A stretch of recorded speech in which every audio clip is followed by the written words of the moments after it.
Buenas tardes a todos. Hoy vamos a ver el supremo, el ínfimo de un conjunto y otro tema, la estructura de asociaciones crecientes de conjuntos. Empezamos con el supremo y el ínfimo. Este tema es un repaso rápido de lo que ya vieron en cursos de cálculo. Yo tuve flojera de preparar una presentación, solamente lo tengo así, en forma de apuntes breves.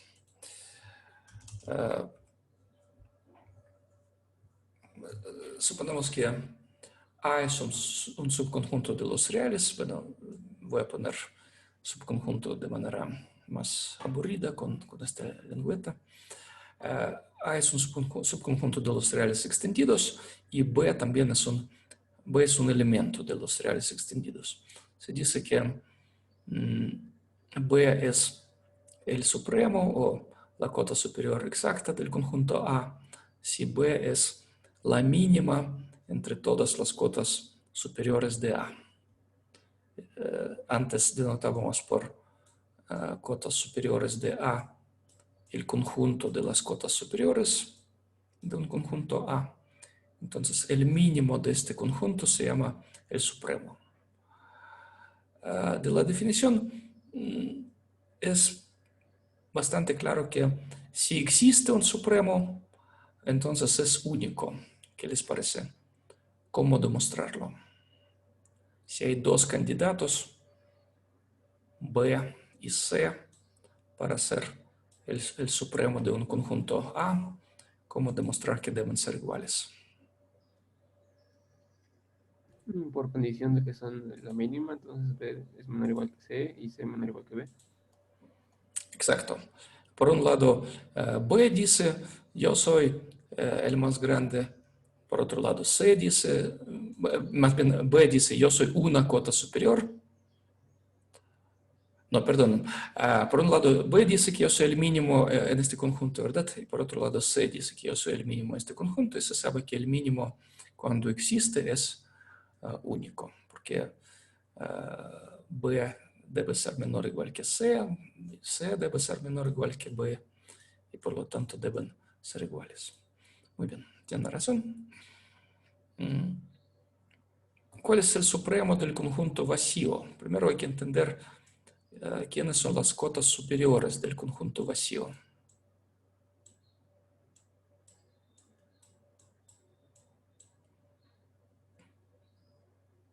Todo el eje real extendido. Exacto, todo el eje real extendido es el conjunto de las cotas superiores. Ahora en este conjunto hay que encontrar el elemento mínimo entre las Menos, Menos infinito. menos infinito. El supremo del conjunto vacío, es menos infinito. Parece un poco paradoxal, como algo raro cuando lo ven la primera vez, pero bueno, esto sale por las definiciones generales y resulta ser muy cómodo este convenio. Es muy natural. Bueno, si un conjunto, bueno, cuando decimos que un conjunto no es acotado superiormente, cuando no tiene ninguna cota superior finita o de manera equivalente, como vimos en la clase pasada, como cuando su única cota superior es más infinito. Entonces, si un conjunto es no acotado superiormente, ¿cuál es su supremo?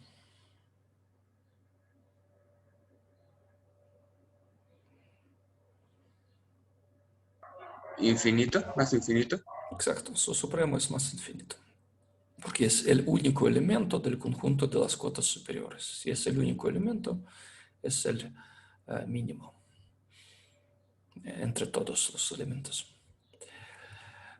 Una pregunta natural es si siempre existe o no el supremo de un conjunto, porque se trata del mínimo del conjunto de las cotas superiores. En general, no todos los conjuntos tienen mínimo, pero resulta que el conjunto de las cotas superiores siempre tiene mínimo. Es decir, para cualquier conjunto A existe el supremo. no lo vamos a demostrar de manera completa. Vamos a aceptar la versión elemental de esta afirmación. Cuando un conjunto A es no vacío y es acotado superiormente, o pueden suponer que A está en los reales no extendidos, digamos, la única diferencia es el número menos infinito, incluirlo o no. Pero menos infinito no influye prácticamente mucho. Entonces, pueden aceptar la versión clásica. Si un conjunto A de los reales es no vacío y es acotado superiormente, entonces existe su supremo de este conjunto. Este hecho aceptamos sin demostración en este curso. Si quieren demostrarlo, tienen que utilizar de manera seria la definición de los números reales. En sus cursos previos, ¿cómo definían los números reales?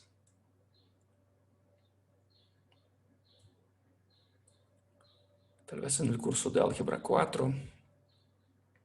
Como clases de equivalencia de Si sucesión eran, de números racionales.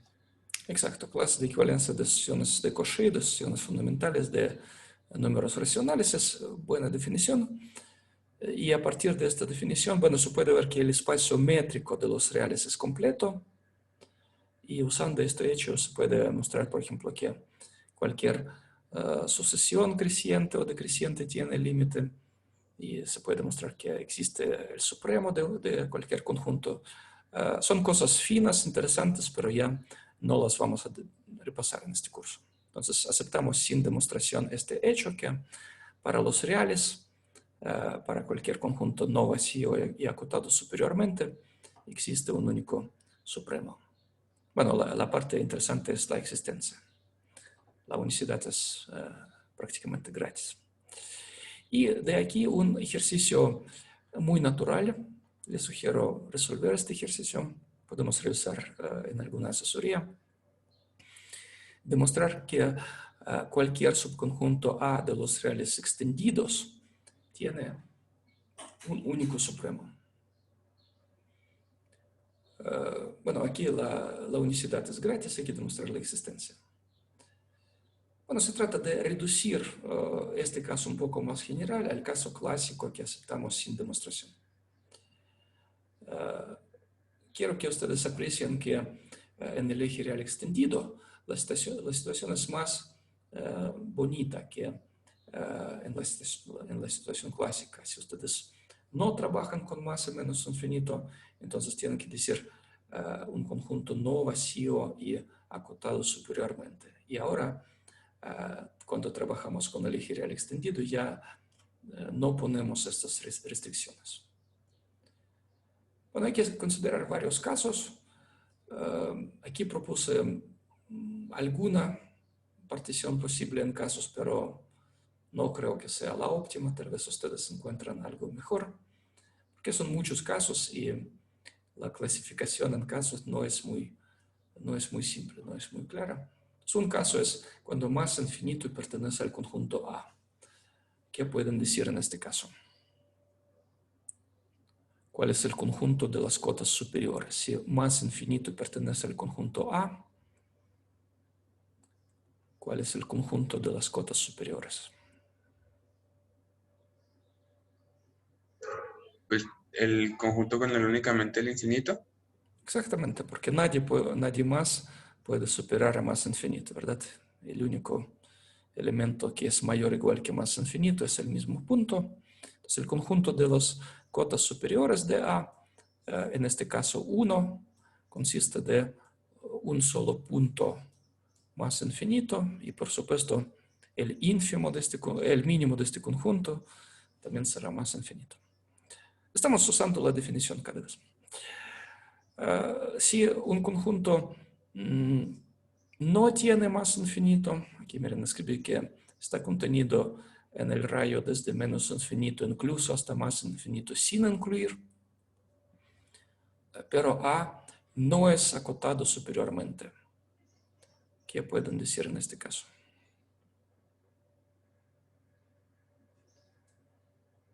El supremo es más infinito. También es más infinito. La única cota superior que sirve es más infinito. La condición que no es acotado superiormente significa que las cotas finitas no sirven. Bueno, aún menos puede servir menos infinito en este caso. Entonces, la única cota superior será más infinito, esto será el supremo. Si A es vacío, ¿cuál es la respuesta? El menos infinito. Exacto. Si A es el conjunto cuyo único elemento es menos infinito.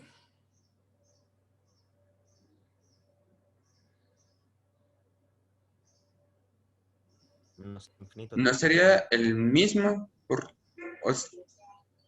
Porque pues seguiría siendo la mínima cota superior. Exacto. En los casos 3 y 4 la respuesta es la misma, menos infinito. Sí. Sí. Y las cotas superiores son todos los reales extendidos. El caso 5, si A es un subconjunto de los reales, no vacío, y A es acotado superiormente, es el caso clásico. ¿Sí? Y en este caso aceptamos que existe el supremo. Y el caso 6 es cuando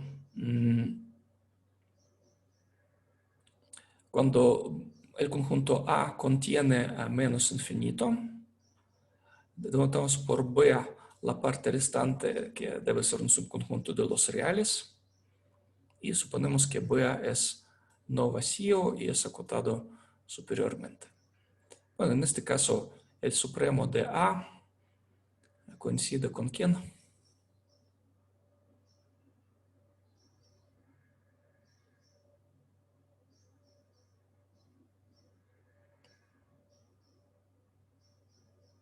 Coincide con el supremo de B. Exacto. Es decir, el caso 6 se obtiene del caso 5 solamente al agregar menos infinito. Pero al agregar menos infinito se puede ver que no se cambian ni las cotas superiores y por lo tanto tampoco se cambia el supremo. Bueno, y con esto creo que hemos abarcado todos los casos, porque cuando este conjunto B es vacío, sería el caso 4. Si un conjunto incluye más infinito, es el caso 1. Bueno, se puede ver que estos 6 casos ya abarcan todas las posibilidades. Pero la división en estos 6 casos no es muy simple, ¿verdad? Entonces, si ustedes encuentran una clasificación más bonita, estaría muy bien.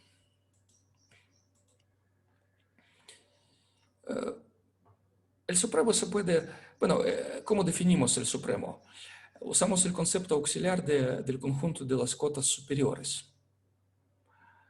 Y podemos dar un criterio del supremo que no utilice este conjunto de manera explícita, que sea un poco más como elemental en puros cuantificadores y en términos de puros cuantificadores y desigualdades.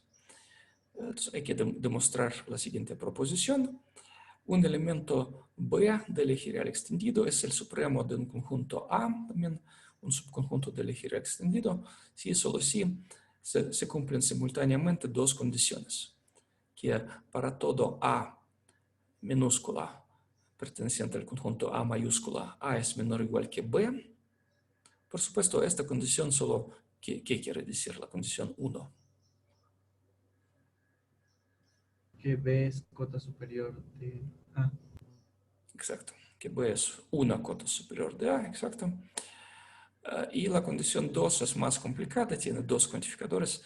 Cualquier número C, bueno, C puede estar en el eje real extendido también, cualquier C menor que B, para cualquier C menor que B, existe un elemento A minúscula de A mayúscula, tal que A es mayor que C. ¿Cómo decirlo?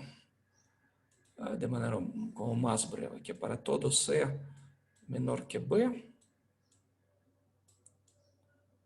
cómo juntar estas condiciones en algo más breve, en algo más conciso.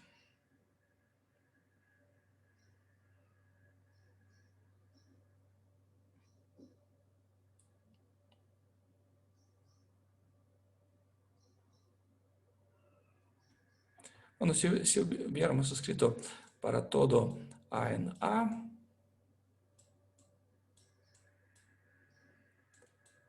A es menor o igual que un número X dado, como se escribe brevemente esta condición. Todos los elementos de A son menores o iguales que X.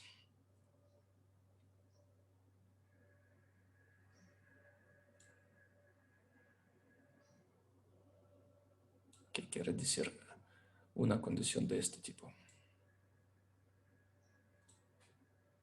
¿Quién es X? Una cota superior de A. En esta situación X es una cota superior de A. ¿Tienen razón?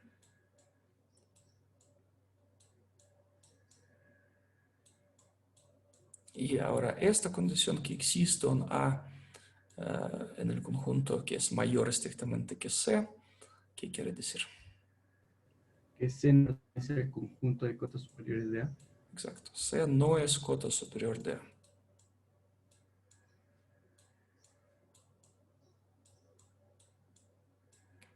Bueno, la condición 2 es equivalente a esta condición. Bueno, y ahora creo que está bastante claro. La condición 1 prácticamente nos dice que B es una cota superior de A. Y la condición 2 nos dice que cualquier número estrictamente menor que B no es cota superior de A. Por supuesto, ambas estas condiciones juntas significan que B es... ¿Quién? El supremo. El supremo. Es la mínima cota superior, ¿verdad? Cuando es una cota superior y cualquier número menor que B no sirve como cota superior, esto significa que B es la mínima cota superior. ¿Tienen alguna duda?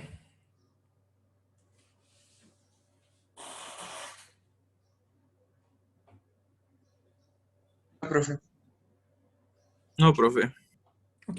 Bueno, hay que saber la definición concisa. Si les preguntan en la calle, a ver, ¿quién es el supremo de un conjunto? Entonces, ¿cuál es la respuesta breve? La mínima cota superior. Exacto. Pero para trabajar con el concepto del supremo, a veces es más cómodo pensar de esta manera, como un sistema de dos condiciones, y estas condiciones ya están escritas de manera elemental, sin usar conceptos auxiliares. Lo mismo ustedes pueden hacer para el ínfimo. Todo ese trabajo que está hecho aquí, repetir para el ínfimo es un buen ejercicio. Ahora pensemos en las desigualdades de este tipo. El supremo de A es menor o igual que B. Ahora cambia un poco la notación. B no será el supremo, sino algún otro número. Vamos a demostrar la siguiente proposición simple.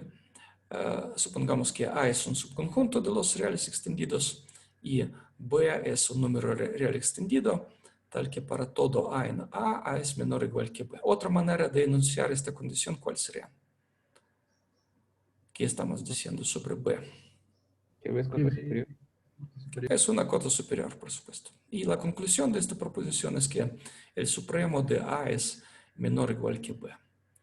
Y, por supuesto, es una conclusión trivial porque B es una cota superior.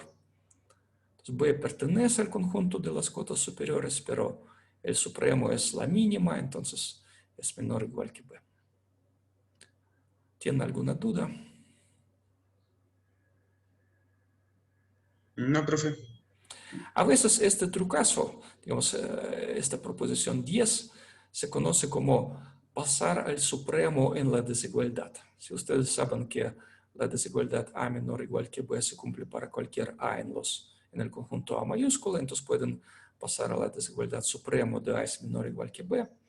Este truco se conoce como pasar al supremo en una desigualdad. Bueno, aquí consideramos el caso simple cuando solamente el lado izquierdo depende de una variable y el lado derecho es fijo. También es válida la proposición recíproca. Si el supremo de un conjunto A es menor o igual que B, entonces para cualquier elemento A minúscula se cumple la desigualdad A menor o igual que B.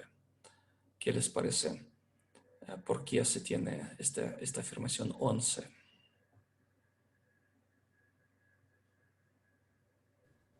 Porque el supremo de A también es cota, entonces como B mayor o igual que una cota del conjunto A, entonces B también debe ser cota.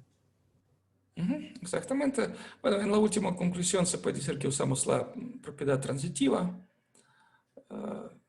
como lo dijo usted, sí es totalmente correcto, pero esto se basa en la propiedad transitiva. Y de la definición del supremo, quiero que ustedes entiendan que en la definición del supremo es como hay dos partes. La parte trivial, que el supremo es una cota superior, y la parte más complicada, que es la mínima, que cualquier número menor que este número dado no es cota superior. Hay parte trivial y parte complicada. ¿Cuál parte usamos en la solución de 11?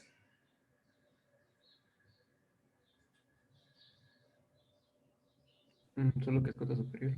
Exacto, solo usamos la parte trivial, que el supremo es una cota superior.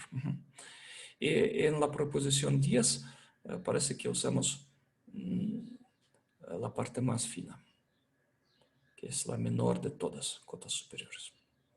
Bueno, juntando estos dos resultados, obtenemos un criterio. El supremo de un conjunto A es menor o igual que B, si y solo si para cada elemento del conjunto A se cumple A menor o igual que B. Es un criterio muy, muy útil, lo vamos a usar muchísimas veces. ¿Qué les parece si pedimos una desigualdad estricta? Si B es una cota superior estricta para todo elemento A minúscula del conjunto A mayúscula, A es menor o igual que B. ¿Podemos concluir algo en esta situación?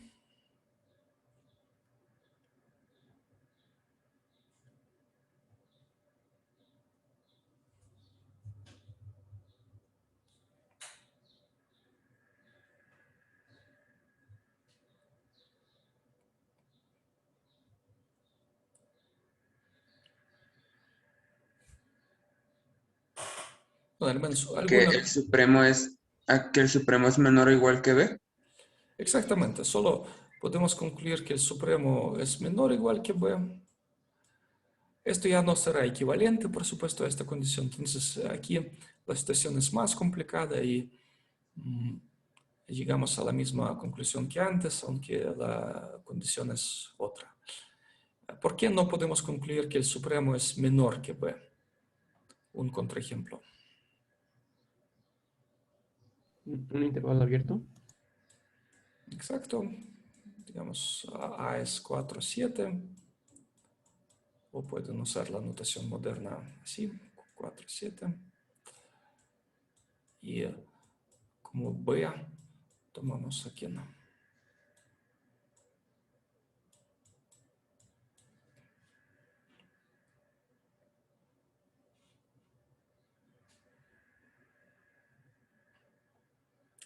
Queremos mostrar que no se puede concluir la desigualdad estricta aquí. Entonces, para construir un contraejemplo, tomamos B igual a ¿cuánto? A 7. B igual a 7. Cada elemento del conjunto es estrictamente menor que B, pero el supremo del conjunto coincide con B. Este contraejemplo nos muestra que no podemos concluir la desigualdad estricta aquí. ¿Tienen alguna duda? Creo que no, profe. No, profesor. Bueno, como un ejercicio posible, pueden pensar, ¿y qué podríamos concluir en términos del supremo? ¿A cuál condición es equivalente esta? Pues será tal vez una condición muy más complicada, más rara. Pueden pensar en esto. Y un ejercicio natural es enunciar y entender y demostrar análogos de esto para el ínfimo. Para el ínfimo tienen que entender cosas similares. Por ejemplo, el ínfimo de un conjunto A es mayor o igual que B, si y solo si ¿Cómo escribirlo? El ínfimo es mayor o igual que B, sí, solo sí. B es menor o igual que A en A. Para cada elemento de A, B es menor o igual que esta A minúscula, tiene razón.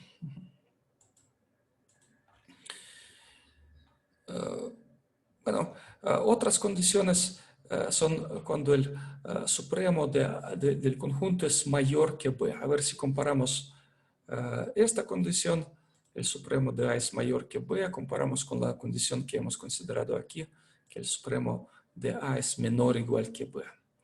¿Qué pueden decir? La condición abajo, el supremo de A es estrictamente mayor que B. ¿Cómo está relacionado con esta condición arriba, que el supremo de A es menor o igual que B?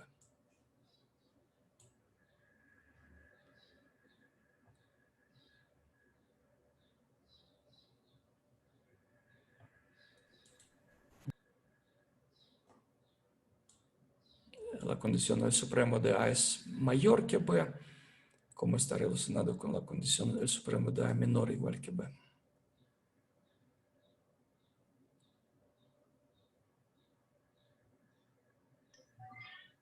¿Que el conjunto está entre ambos?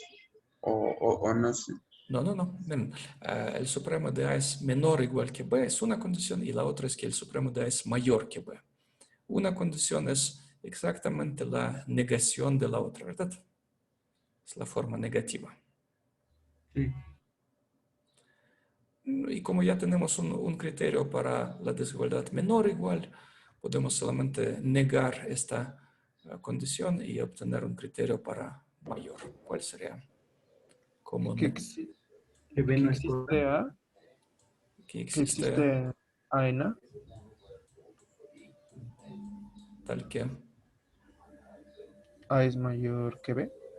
A es mayor que B.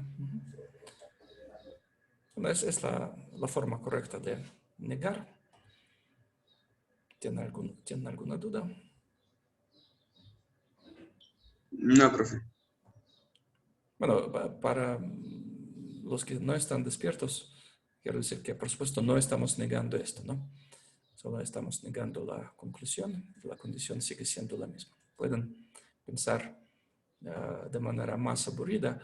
Si ustedes tienen una condición de este tipo, es como decir para todo A de la condición que A pertenece a A. Es una condición de tipo P de A. De aquí concluimos una afirmación Q de A. ¿Y cómo negar una expresión de esta forma?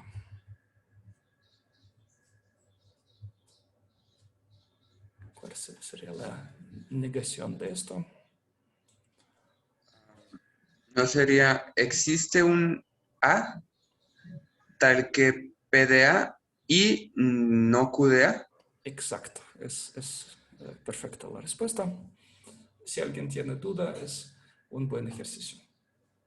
Solamente usar las leyes de De Morgan y operaciones sencillas con afirmaciones, con proposiciones.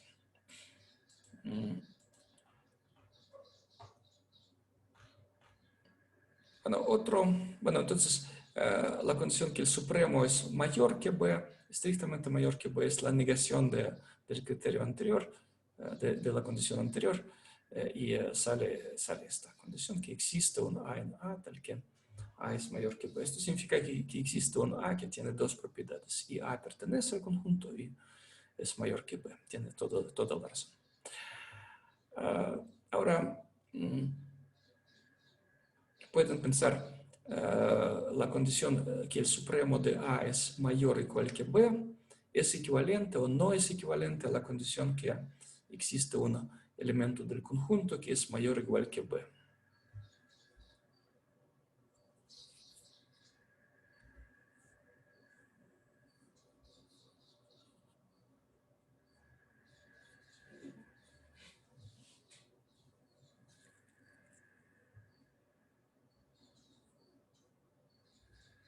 ¿O cuál de estas condiciones implica la otra, al menos?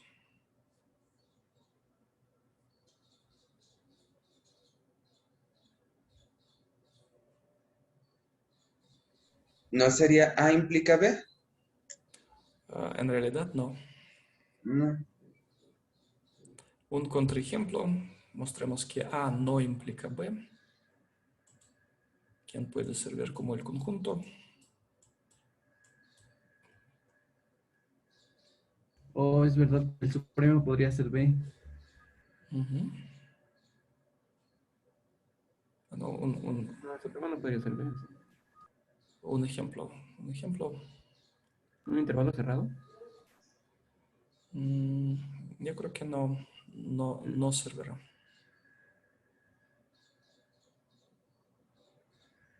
Bien, esto es lo mismo que vimos antes, solo en forma contrapositiva, en forma negativa. Entonces, el mismo ejemplo que vimos antes, no sé, 4, 7, sirve aquí.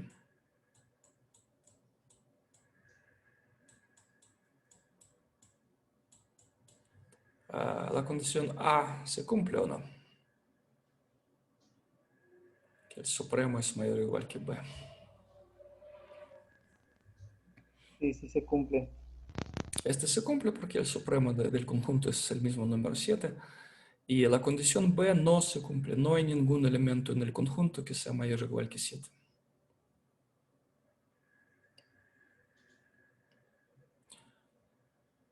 ¿Correcto? Sí, profe, sí. ¿Y cómo demostrar que B implica A? ¿Cómo argumentarlo?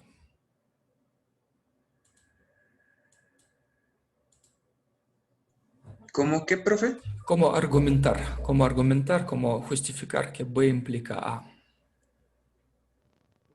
La definición del supremo, ¿no? ¿Qué dice la condición B? Son A en A tal que A es mayor o igual que B. ¿Que B no es cota superior de A? Bueno, no dice esto porque la desigualdad es no estricta. Bueno, solo hay un elemento mayor o igual que B. ¿Sí? Solo dice esto. ¿Y qué más agregamos? Pero como ese elemento está en A, supremo es mayor o igual que cualquier elemento de A, entonces tenemos que es mayor o igual que E, ¿no? Por Exacto, transitividad. exacto. Es la demostración. Tiene toda la razón. No sé si tienen más dudas. Bueno, a veces en estos apuntes viejos yo olvido escribir este contenido de esta manera. Lo siento, voy a corregirlo.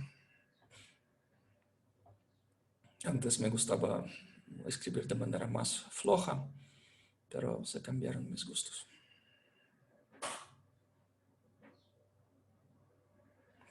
Hay que escribir afirmaciones similares, proposiciones similares para el ínfimo también.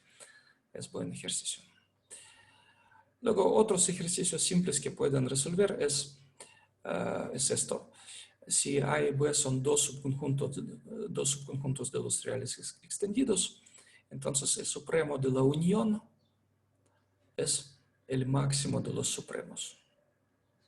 Y el ínfimo de la unión es el mínimo de los ínfimos.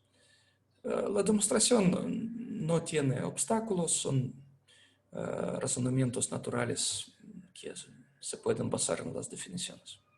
Pueden, antes de demostrar esto, pensar en el conjunto de las cotas superiores de la unión. También la monotonía del supremo ínfimo se puede resolver un poco antes de esto, puede ayudar aquí. O se puede hacer al revés, pero es más cómodo, creo, primero entender la monotonía y luego el supremo ínfimo de la unión. Si un conjunto A está contenido en un conjunto B, entonces el supremo de A es menor o igual que el supremo de B. ¿Cómo demostrarlo? ¿Qué les parece?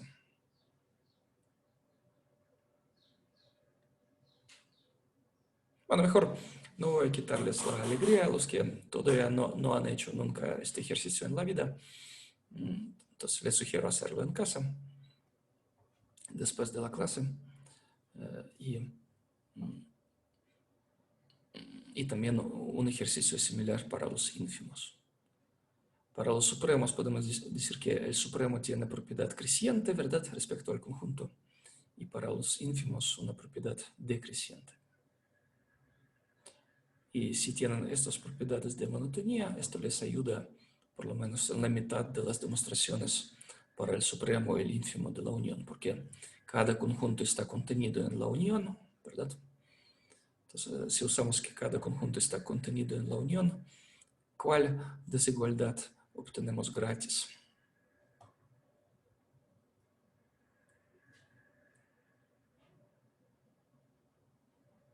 Que el máximo de los dos supremos va a ser mayor o igual que el supremo de los dos.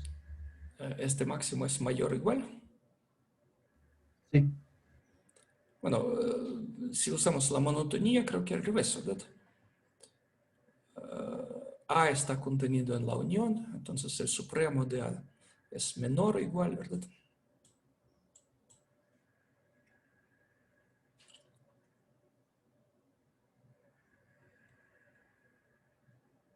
Me parece que con la monotonía obtenemos la desigualdad así. Y lo mismo para el supremo de B, y si tenemos ambos números menores o iguales que el tercero, el máximo también. Bueno, puede ser que... no, la otra parte creo que no utiliza la monotonía, utiliza como otra idea. Entonces les sugiero escribir bien demostraciones de estas afirmaciones. Aquí no hay ningunos obstáculos escondidos, solamente la lógica matemática común y las definiciones.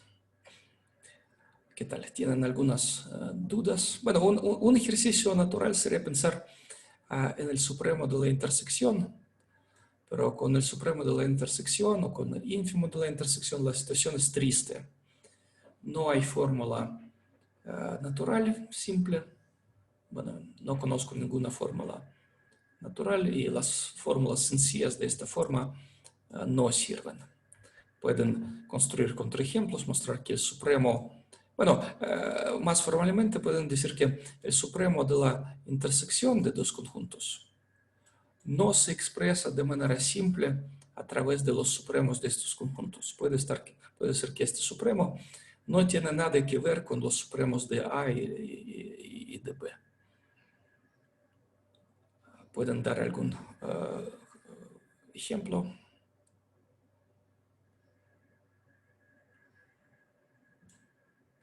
Cuando el supremo de la intersección no coincide con el supremo de A ni con el supremo de B. Podríamos dar el conjunto con un solo punto 1 y el conjunto con un solo punto 2, como Okay. A y B. Muy bien. Entonces, el lado derecho, bueno, el supremo de los conjuntos serían los mismos puntos, ¿verdad? Y el supremo de la intersección, ¿quién es? Menos infinito. Menos infinitos. No se expresa en términos de 1 y 2 de manera natural. Bueno, este ejemplo es demasiado sencillo, pero sí es correcto. Pueden pensar en ejemplos un poco más clásicos, con intervalos, donde la Sí. intersección no es vacía. Podría ser el intervalo abierto 2, 4 intersectado con el intervalo 5. No escuché. No, perdón, con el intervalo 3, 5 intersectado con el intervalo 3, 5. Me parece que sí, está bien. Entonces, uno es este, otro es este. Y los supremos de los conjuntos originales son 4 y 5. Y para la intersección también es 4, ¿verdad? Bueno, en este caso, el supremo de la intersección creo que coincidió con el supremo de uno de los ingredientes. Entonces hay que encontrar un ejemplo cuando no coincide. Ok, les dejo este ejercicio para pensar. Bueno, es lo básico que podemos ver sobre los supremos e ínfimos a partir de las definiciones. Y en la siguiente clase vamos a repasar cómo trabajar con con el supremo, ínfimo y las desigualdades, y pronto también veremos cómo interactúan el supremo y el ínfimo con las operaciones aritméticas. La regla más interesante es sobre el supremo de la suma de dos conjuntos. El supremo de la suma se expresa en términos de los supremos de A y de B. Esta regla, bueno, no es tan súper trivial para demostrar. Pero, bueno, sí, es simple, pero no es totalmente trivial. Ok, pasamos al otro tema. Bueno, les voy a dejar como ejercicios para su propio estudio la función indicadora. Pueden pensar, bueno, repasar la definición de la función indicadora, pensar cómo se describe la partición de un conjunto en términos de la función indicadora, de la función característica. Y cuando hacemos operaciones con conjuntos, ¿qué pasa con la función indicadora? Estos ejercicios son muy simples y si alguien no había hecho bien antes, les envidio porque son bastante bonitos, bastante bellos estos ejercicios. Cómo interactúa la función característica, la función indicadora, con las operaciones básicas entre conjuntos. Otro tema simple que no vamos a ver bien en clase son imágenes y preimágenes de funciones. Bueno, las propiedades más importantes que vamos a usar mucho son las propiedades de las preimágenes. Que la preimagen de la unión es la unión de las preimágenes, tanto para el caso de dos conjuntos como para familias de conjuntos. La preimagen de la intersección también es la intersección de las preimágenes. Y hay que entender que para las uniones no todo es tan bonito. Por ejemplo, la imagen de la unión de dos conjuntos bajo una función puede no coincidir con la intersección de las imágenes. Y un buen ejercicio es mostrar que para funciones inyectivas siempre coincide. Bueno, algo de este tipo, ejercicios de este tipo, ustedes tenían que resolver en el curso de álgebra 4, ¿verdad? Trabajaban mucho con estas propiedades.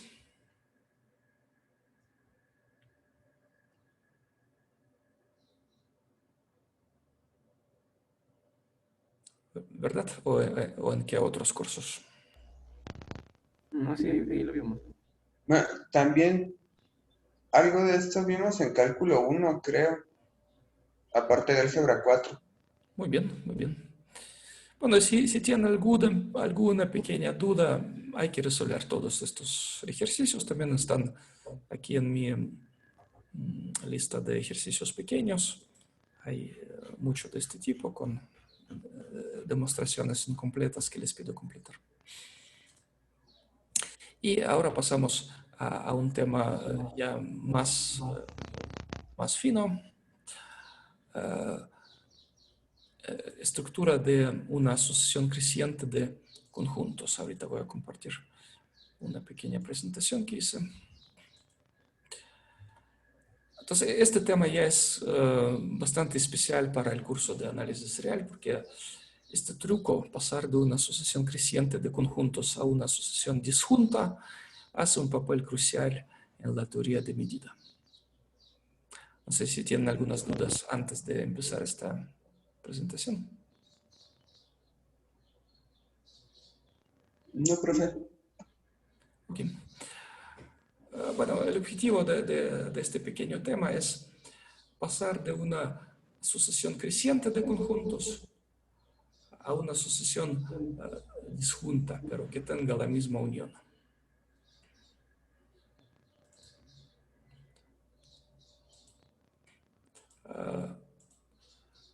Por supuesto, necesitamos ciertos prerequisitos, operaciones con conjuntos, con familias de conjuntos, y vamos a utilizar mucho el principio de inducción matemática en este tema.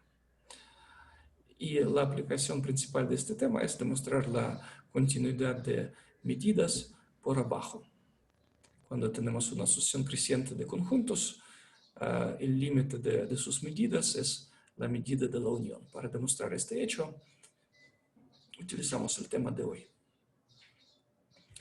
Bueno, voy a repasar las definiciones. Decimos que una sucesión de conjuntos es creciente si,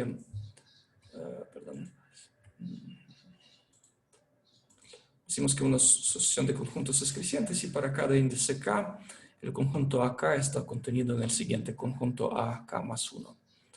Y decimos que una asociación es disjunta si para cualquier par de índices diferentes los conjuntos correspondientes son disjuntos. Bueno, aquí quiero explicar por qué yo utilizo esta notación para las sucesiones. Bueno, la notación más antigua, en el siglo pasado mucha gente usaba la notación con llaves, porque en el principio cuando inventaron la teoría de conjuntos todavía no hubo notación, digamos, aceptada por todos y cada autor utilizaba la notación que le gustaba, pero ahora casi todos usan paréntesis para vectores, para tuplas, y quiero que ustedes entiendan que, por ejemplo, la sucesión infinita A1, A2, etcétera, no es lo mismo que el conjunto de los elementos A1, A2, etcétera.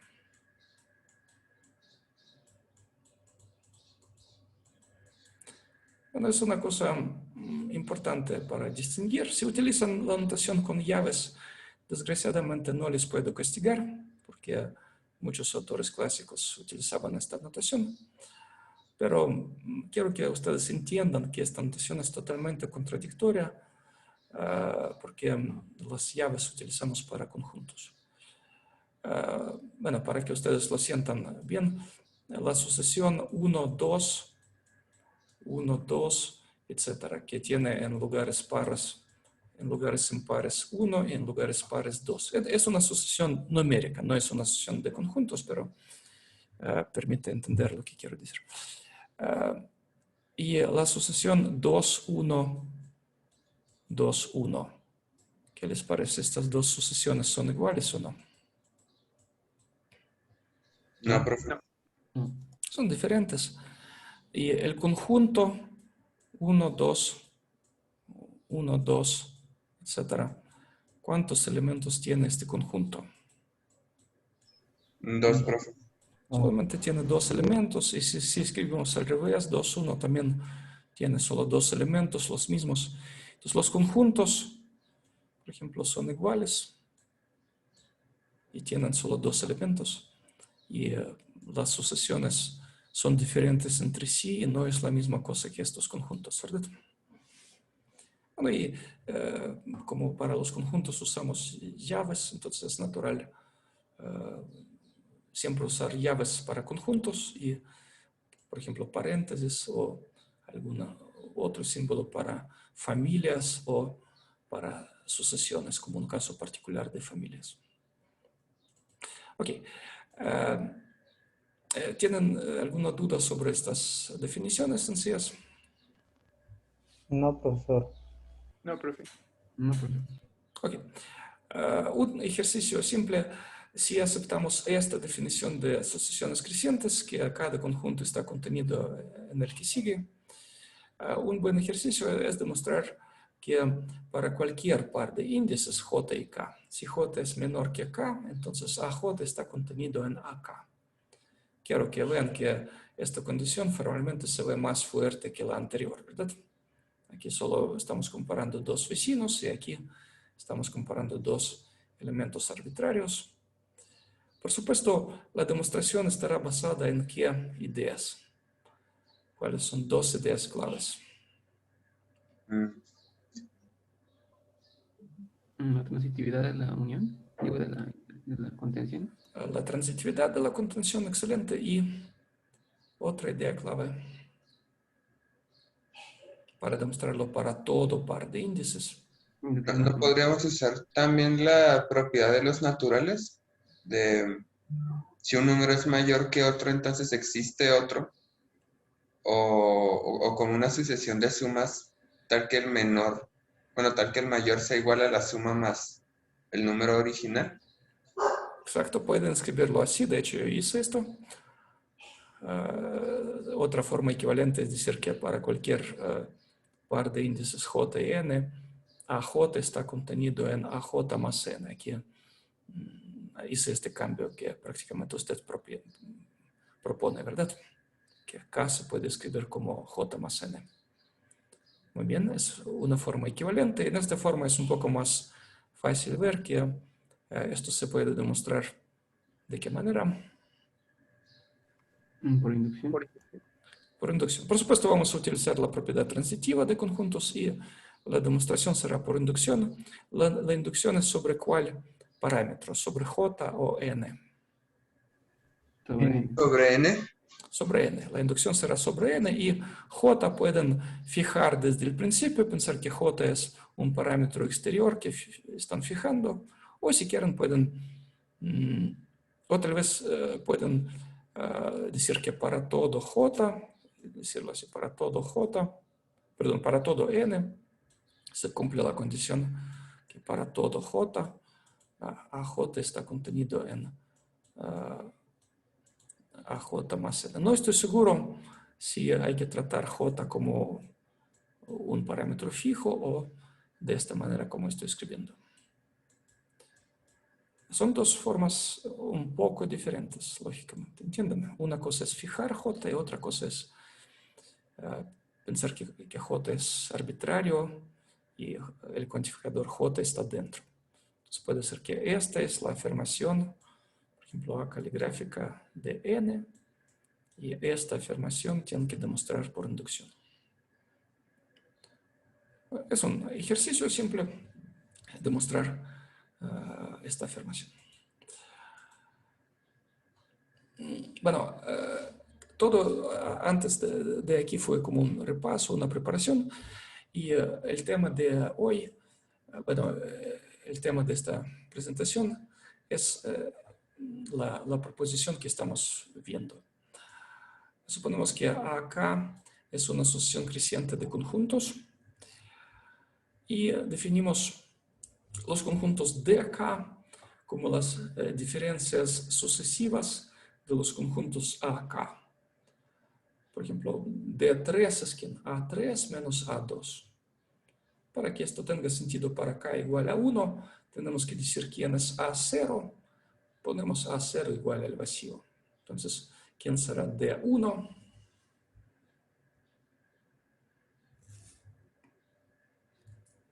D1 pues sería A1, ¿no? D1 coincide con A1 porque estamos quitándole el conjunto vacío. Tienen razón. Es un truco muy importante en la teoría de la medida, en la teoría de la probabilidad, en muchos temas de análisis real. Pasar de una sucesión creciente de conjuntos a la sucesión de sus diferencias sucesivas. Nuestro propósito es demostrar las siguientes propiedades de esta sucesión nueva de acá. Queremos demostrar que esta sucesión es disjunta. Esto será fácil, esta es la parte fácil. Queremos demostrar que para cada M en los naturales, el conjunto AM es la unión de los conjuntos DK. Y la última afirmación, que la unión de todos los conjuntos AM coincide con la unión de todos los conjuntos DK. Bueno, aquí hice un dibujito. Estamos suponiendo que los conjuntos AK forman una asociación creciente, definimos sus diferencias sucesivas. Por ejemplo, esto es A1, luego A2, A3, A4 y las diferencias sucesivas son D1 porque quitamos el vacío. D1 es A2 menos A1. D3 es A3 menos A2, etc. ¿Entienden de qué objetos estamos hablando? ¿Quiénes son los personajes del cuento?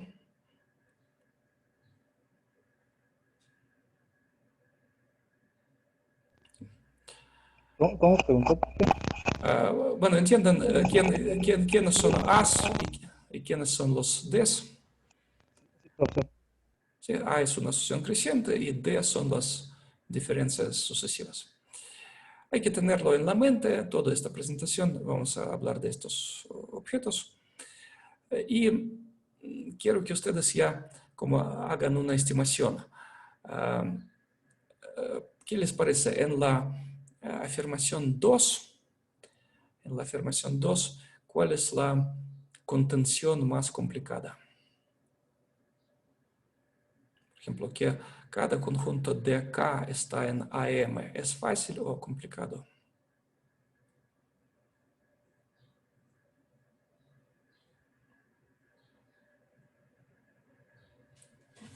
Sería fácil, ¿no? Yo creo que Cada está DK fácil. está en cada AK. Exactamente, DK está en AK y AK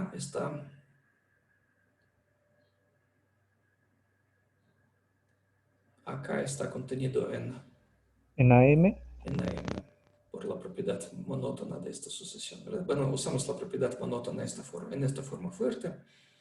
Cuando dos índices se pueden comparar los conjuntos. Entonces, es fácil ver que cada DK está contenido en AM, por lo tanto, su unión también. Esta parte es simple. Y lo difícil es, la única parte un poco difícil, o al menos interesante de todo este tema, es esta contención. Que el conjunto AM está contenido en los conjuntos, en la unión de los conjuntos DK. Quiero que ustedes entiendan que aquí está escondido un cuantificador de existencia. Si un puntito X pertenece al conjunto AM, sería bien entender en cuál de los conjuntos de K debe estar este X. Es el problema. Si tenemos un X en el conjunto AM, entonces hay que entender en cuál conjunto D está. En el dibujo, bueno, por ejemplo, si elijo un punto aquí, entonces en cuál de los conjuntos D está este punto.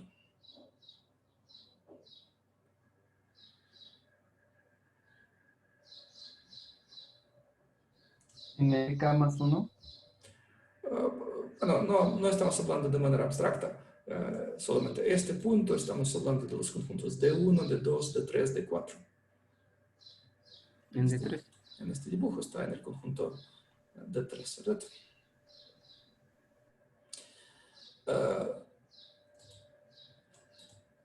Bueno, una pregunta más complicada. Suponemos que un punto está en el conjunto A3.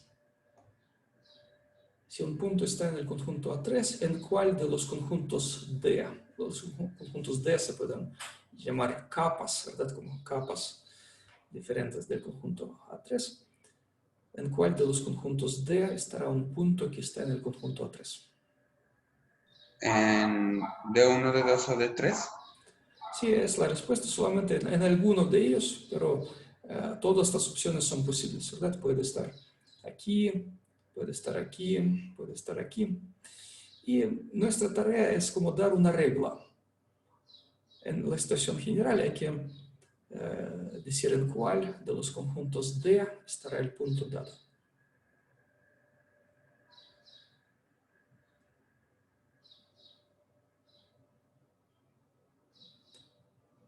¿Se les ocurre alguna idea? Si damos un X en AM, entonces existiría el I entre 1 y menos 1.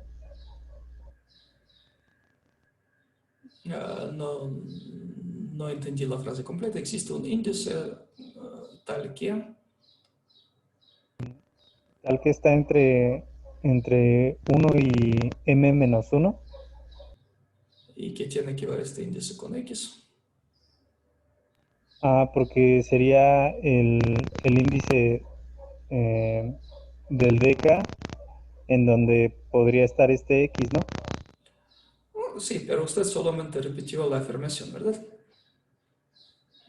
Y sería bien encontrar este índice en términos de los datos iniciales. Los datos iniciales del problema son ¿quiénes? Los conjuntos As y el punto X. Sería bien dar una receta en términos de los índices iniciales. Sería algo así como encontrar el AK en el que el X está en AK, pero no está en AK más 1. Exacto. Bueno, o no está en AK menos 1, como escribo esta definición, ¿verdad? Es una asociación creciente, entonces hay que estar en AK y no estar en el anterior. Sí, es correcto.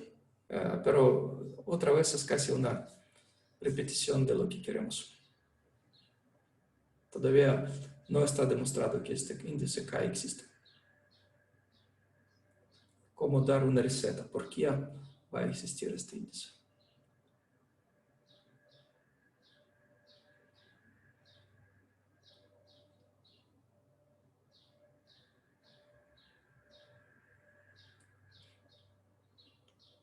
Porque es una asociación creciente. ¿Y qué? Quiero que ustedes entiendan que hay que demostrar la existencia. Es algo muy fino. Hay que dar, bueno, lo mejor es dar como una receta, ¿verdad? Decir, ok, el índice donde está el punto dado, calculamos de la siguiente manera. Hay que dar una receta. Bueno, voy a hacer como una pequeña ayuda. Dado un punto, vamos a considerar el conjunto de los índices de los conjuntos As a los cuales pertenece el punto dado. Si es el punto que marqué aquí en el dibujo, el conjunto de los índices de los conjuntos As a los cuales pertenece este punto X, ¿cuál es? Bueno, este punto X pertenece a los conjuntos, ¿cuáles? A, ¿El 1 y el 2? ¿no? 1, 2 y 3. ¿Al 2 y al 3? Este punto pertenece al conjunto A1. No. ¿A cuáles puntos pertenecen? ¿A cuáles conjuntos pertenecen? Al 2 y al 3. A2, pero solo escribo el índice A3 y A3, el A4, ¿verdad? Bueno, la asociación es infinita, solo no puedo dibujar todo. No tuve tiempo para dibujar la asociación infinita. Espero hacerlo hasta mañana. Que el conjunto de los índices serían todos los números naturales a partir de 2, ¿verdad?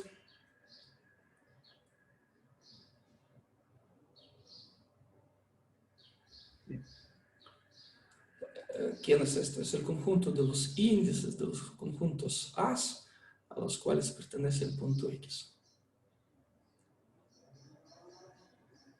¿Y qué les parece? ¿A cuál de los conjuntos Ds pertenece este X?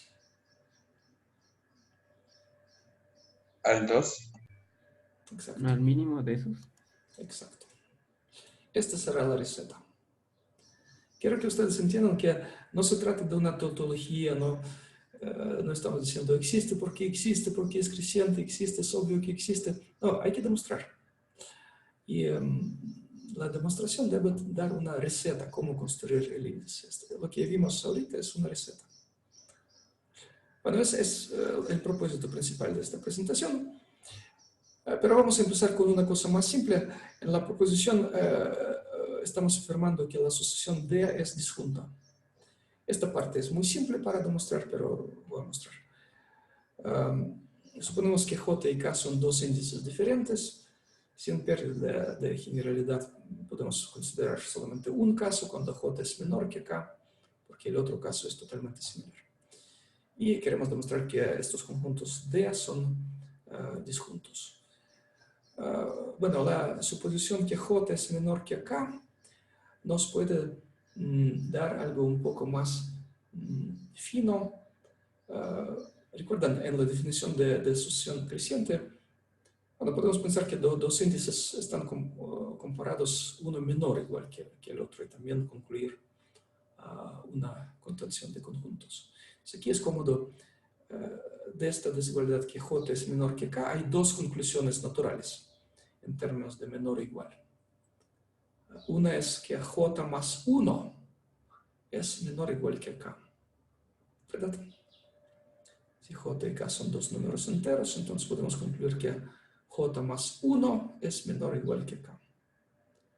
Y otra conclusión natural es que J es menor o igual que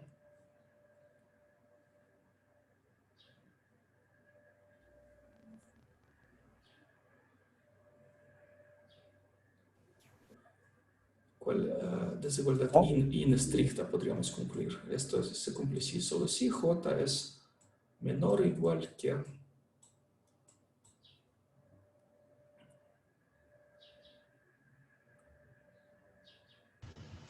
K menos 1. K menos 1, tiene razón.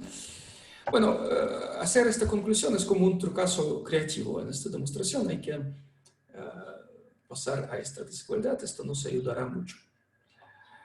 Y como dos índices podemos comparar de esta manera, también podemos comparar los conjuntos A correspondientes. AJ está contenido en el conjunto A, K-1. Bueno, cuando J es igual a K-1 es trivial, cuando es menor es por el ejercicio anterior que les propuse. Bueno, ya entendimos la relación entre los conjuntos. Solamente concluir que AJ está contenido en AK no sería suficiente para la demostración. Aquí es un pequeño trucazo. Ahora, suponemos que X es un conjunto que está en la intersección de 2, de J y de K. Bueno, por definición de la intersección, ¿qué significa esto? Que está en ambos. Está en cada uno de ellos, tiene razón. Ahora, ¿qué significa que está en DJ? AJ menos 1.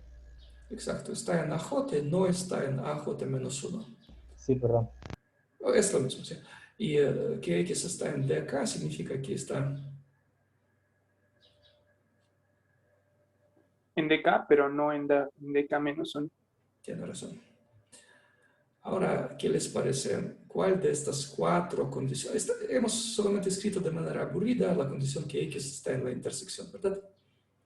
Solo escribimos en términos más elementales. Ahora hay que hacer una pequeña acta creativa, entender cuál de estas cuatro condiciones nos sirve mejor.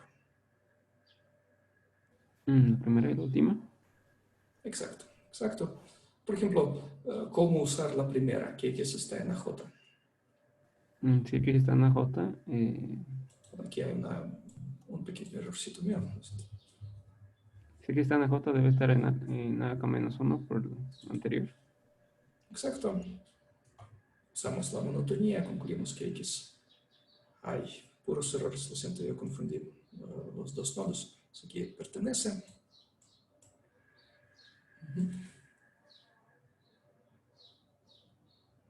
Si X está en AJ, entonces por la propiedad, por esta propiedad concluimos que está en AK menos 1, pero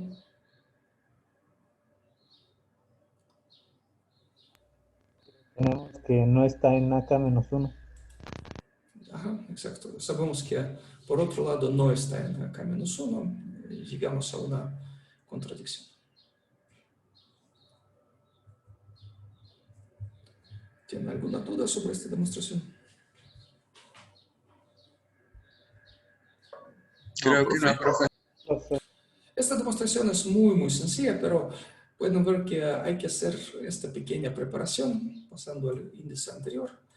Y si alguien de ustedes quiere jugar de manera limpia y demostrar esta afirmación desde cero en el examen, puede ser que pues requiere más tiempo que tiene. Entonces, en los exámenes, desgraciadamente, vi muchos casos cuando la gente se pierde y no logra demostrar esta pequeña afirmación. Ok, ahora será la idea principal.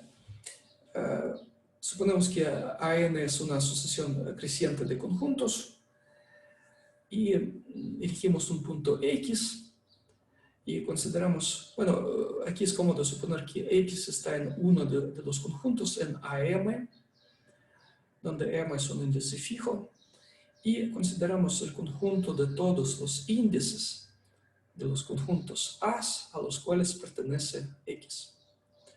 Es el truco principal. Vamos a ver que este conjunto de los índices J tiene las siguientes propiedades, que es no vacío, que tiene un único elemento mínimo, lo vamos a denotar por P. Veremos que este P es menor o igual que M, y veremos que J es de esta forma, son todos los números naturales a partir de P. Todos estos pasos son bastante simples. ¿Qué les parece? ¿Por qué el conjunto J no es vacío? Pueden encontrar a un elemento seguro de este conjunto que seguramente está en J mayúscula. M. Exacto, el número M está en este conjunto porque estamos pidiendo que X pertenezca a M. Yo quiero que ustedes aprecien este truco. Esto se llama en matemáticas denotar e imperar. En vez de decir que X pertenece a ciertos conjuntos, pensamos en el conjunto de los índices a los cuales pertenece. Esto simplifica los razonamientos y nos permite pasar al otro nivel. Es el truco denotar e imperar. Bueno, el conjunto J es no vacío porque tienen razón, M pertenece a este conjunto. Ahora, ¿por qué este conjunto tiene un elemento mínimo? Por la propiedad del buen orden. Exacto, es una propiedad equivalente al principio de inducción matemática, ¿verdad? Estamos como usando la inducción matemática, pero en esta forma muy fuerte, como se anuncia este principio de buen orden. Que cualquier subconjunto de los naturales tiene un elemento mínimo. Le faltó un detalle pequeño. No vacío. No vacío, cualquier conjunto no vacío. Pero ya sabemos que este J es no vacío, entonces tiene un elemento mínimo y lo podemos denotar por P. Ahora, ¿por qué este P será menor o igual que este M?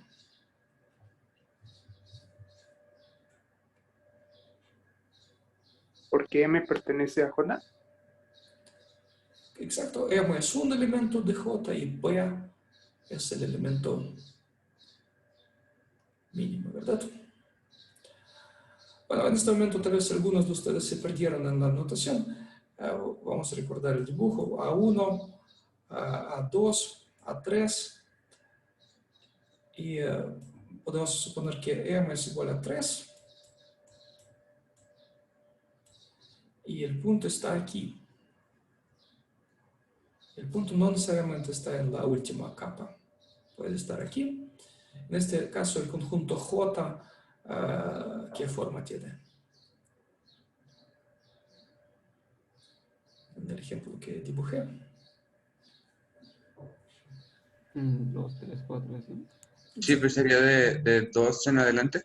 Exacto, empieza desde 2, no necesariamente empieza de 3, ¿verdad? Que X pertenece a M no significa que es el índice mínimo. El mínimo puede ser más pequeño. Bueno, hemos demostrado las primeras 3 afirmaciones y que J es este conjunto, pueden considerar como un pequeño ejercicio, pero sale fácilmente de la monotonía y de la definición del mínimo. Creo que ya están cansados y no podrán entenderlo en este momento, pero les dejo como un ejercicio. Bueno, aquí lo demostré, pero les sugiero hacerlo de manera independiente. Ahora, estamos listos para demostrar la parte principal, que AM está en la unión de los conjuntos D. ¿Cómo hacerlo? Elegimos un punto X en el conjunto AM y por el lema anterior, bueno, igual que en el lema anterior, consideramos el conjunto de los índices K, tales que X pertenece al conjunto AK, elegimos el mínimo entre estos índices. Pues si P es el mínimo, ¿qué significa? Que X pertenece al conjunto AP, pero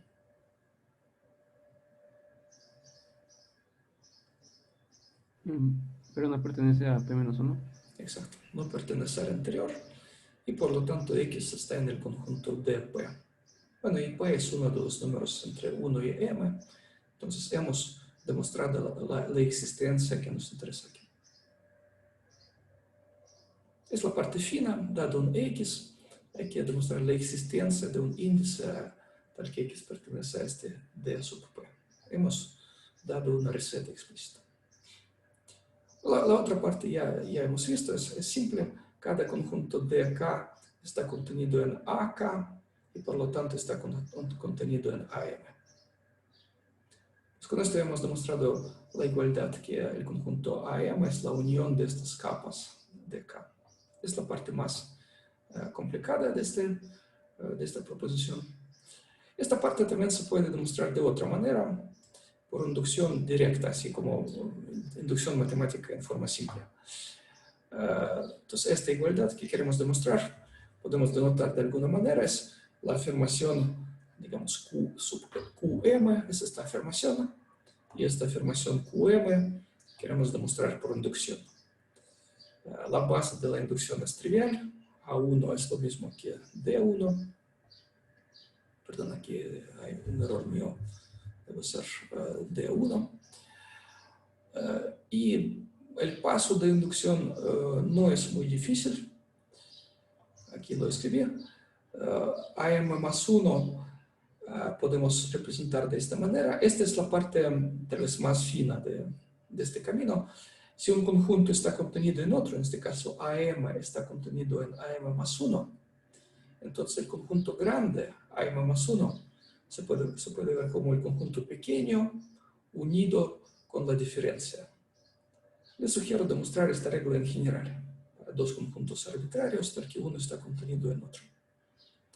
Hay que demostrar esta regla, se puede demostrar con tablas de verdad o razonando por puntos, como sea.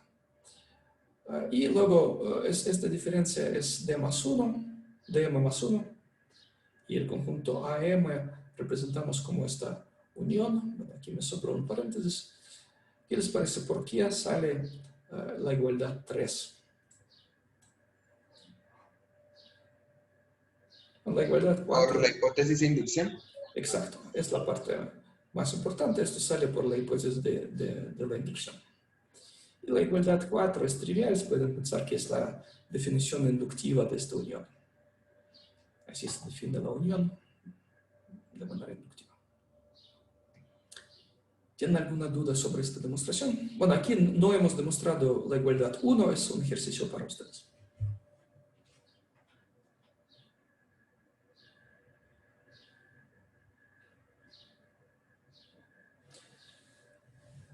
En el examen, si ustedes eligen este camino, entonces su obligación será demostrar esta igualdad. Como un lema importante. Bueno, y lo último que nos falta es la unión de todos los conjuntos. Esta parte es simple. Cada conjunto AN, sabemos que es la unión de los primeros de K, por lo tanto está contenido en la unión de todos los de K. Entonces hemos demostrado que cada AN está contenido en el lado derecho, y por las propiedades de la unión, esto significa que la unión de todos AN también está contenida en el lado derecho. Aquí usamos las propiedades de la unión que repasamos en las clases anteriores. O si quieren pueden razonar por puntos, elegir un punto en la unión, entonces este punto estará en algún AN, de aquí todo sale. Y viceversa, es fácil demostrar que la unión de los DK está en la unión de los AN, ¿por qué? ¿Cómo demostrar esta contención?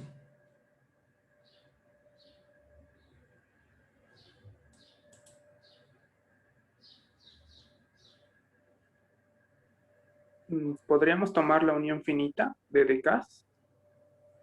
Se puede, pero esto sería complicar la vida. Creo que no es necesario.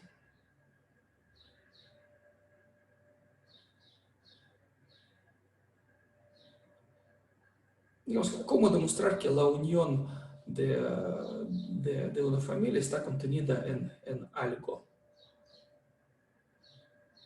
Demostrar esto es equivalente a cuál afirmación.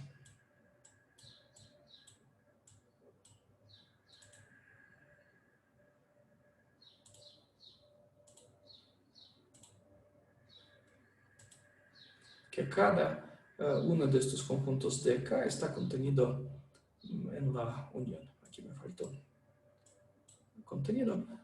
¿Sí? La unión del conjunto está contenido en algo si cada uno de estos conjuntos está contenido en algo. Entonces estamos demostrando que cada de K está contenido en la unión. Esto es fácil porque de K está contenido en AK. Bueno, en esta parte usamos de manera libre lo que ya hemos repasado sobre uniones de familias de conjuntos. Si ustedes tienen alguna duda, esto significa que les falta repasarlo. Bueno, o pueden no confiar en este nivel y hacer las demostraciones de manera más aburrida pensando en un punto X. Un punto X está en el lado izquierdo, demostremos que está en el lado derecho, pero con esto ustedes aumentan un poco el número de pasos en la demostración. Bueno, aquí me faltó la unión en lo último.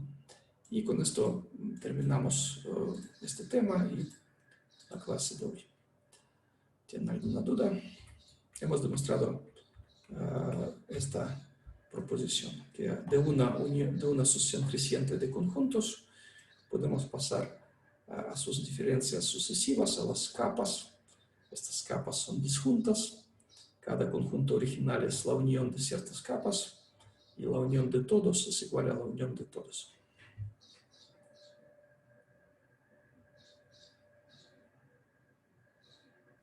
No, profe, ninguna duda.